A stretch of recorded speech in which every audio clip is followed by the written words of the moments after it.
Karena kalau saya sendiri sebagai masyarakat kadang suka melihat truk yang muatan batu bara tersebut suka melebihi tonase atau melebihi kapasitas muatannya, yang akhirnya tumpah di jalan jadi debu.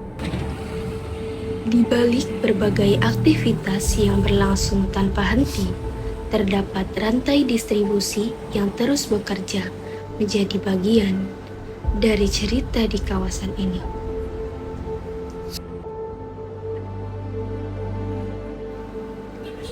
Berlokasi di Merak, Kota Cilegon, aktivitas bongkar muat dan distribusi batu bara berlangsung hampir setiap hari.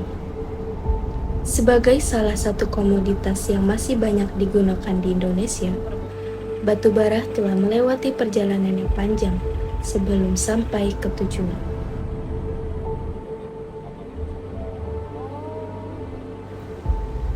Bagi masyarakat setempat, kendaraan pengangkut yang melintas sudah menjadi pemandangan sehari-hari. Namun, di balik roda ekonomi yang terus berputar, terdapat konsekuensi yang ikut menyertai. Ya, debu-debu yang berterbangan dan tidak pernah lupa untuk meninggalkan jejaknya di setiap rumah merupakan konsekuensi dari mobilitas kendaraan yang melintasi kawasan ini.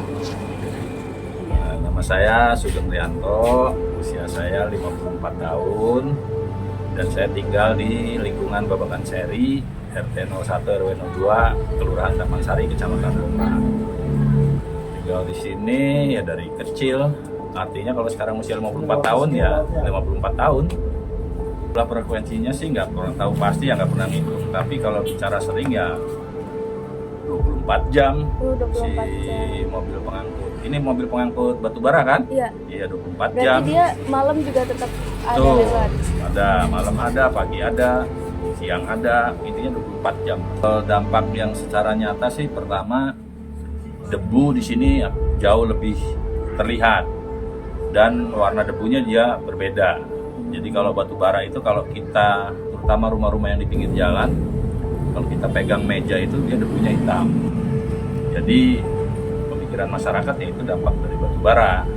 Artinya kalau dampak yang dirasakan yaitu debunya di sini sangat-sangat tinggi lah. Artinya banyak debunya.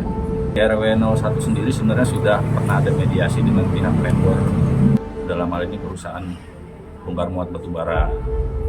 Disepakati waktu itu dapat kompensasi berupa uang untuk setiap lingkungan atau setiap RT di RW 01. Nah, kalau menyangkut bongkar muat batu baranya, terakhir kemarin kurang lebih 1 minggu yang lalu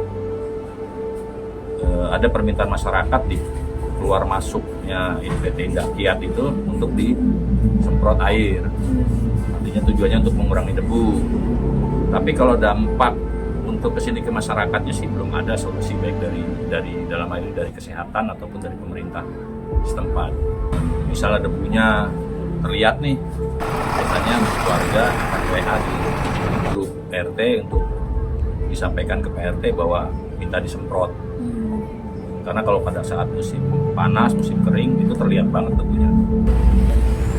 Ya harapannya sih jelas, hubungan adanya bongkar muat batu bara, kemudian terjadi polusi tinggi, debunya banyak, ya ada pembenahan tentang bongkar muat batu baranya, bagaimana biar nggak tumpah di jalan. Karena kalau saya sendiri sebagai masyarakat kadang suka melihat truk yang muatan batu bara tersebut suka melebihi tonase atau melebihi kapasitas muatannya, yang akhirnya tumpah di jalan jadi debu.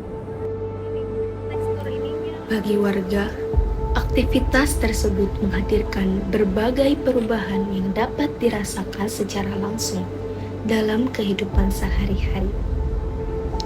Sementara bagi para pekerja, aktivitas yang sama menjadi bagian dari pekerjaan yang terus berjalan dari waktu ke waktu.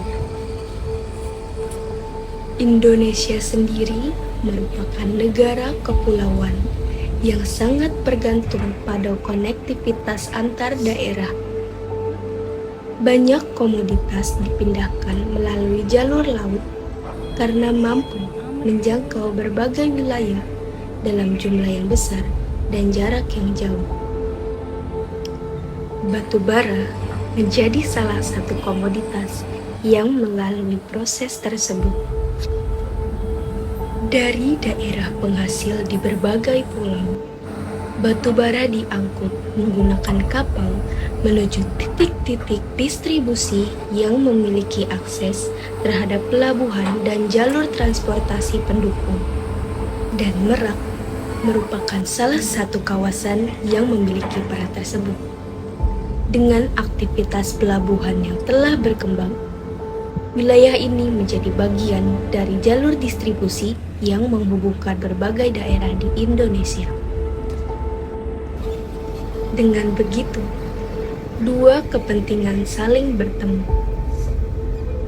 antara kebutuhan distribusi, aktivitas ekonomi, lapangan pekerjaan, dan kehidupan masyarakat berjalan dalam ruang yang sama.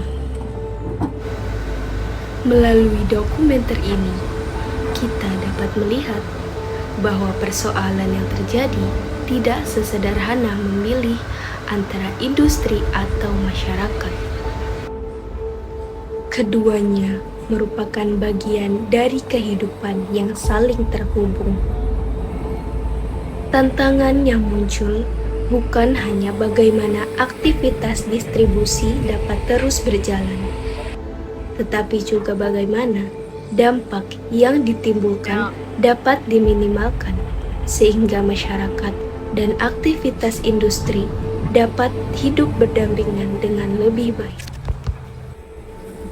Dan mungkin dengan memahami kedua sisi secara bersamaan akan menjadi langkah awal untuk melihat persoalan ini secara utuh.